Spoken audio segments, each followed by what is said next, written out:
তাকি আজ একটা গল্প শোনাবো। এক গরিব মানুষের ছোট্ট দান কেমন করে আল্লাহর রহমত এনে দেয় সেটা নিয়ে। দাদু, আমি খুব শুনতে চাই। ছোট দানে কিভাবে এত বড় কিছু হয়? এক লোক ছিল যার কাছে ছিল মাত্র একটা রুটি। সারাদিন কিচ্ছু খেতে পায়নি। ওহ, তাহলে তো সে অনেক ক্ষুধার্ত ছিল, তাই না?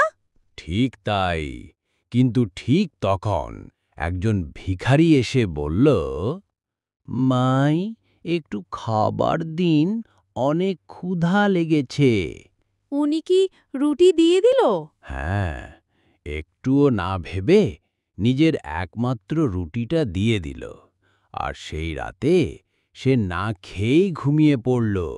আর ঘুমে সে এক স্বপ্ন দেখল। কি স্বপ্ন দাদু? কি দেখলো?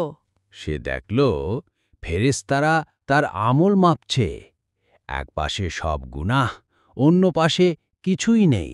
ও মা, তাহলে তো গুনাহ বেশি হয়ে গেল।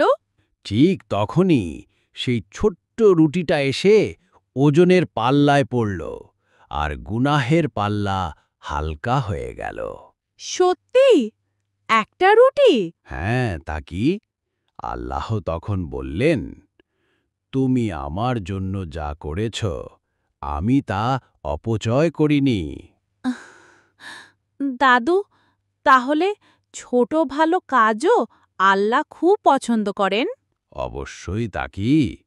মানুষের না, আল্লাহর কাছে নিয়ত আর ইখলাসই সবচেয়ে বড়।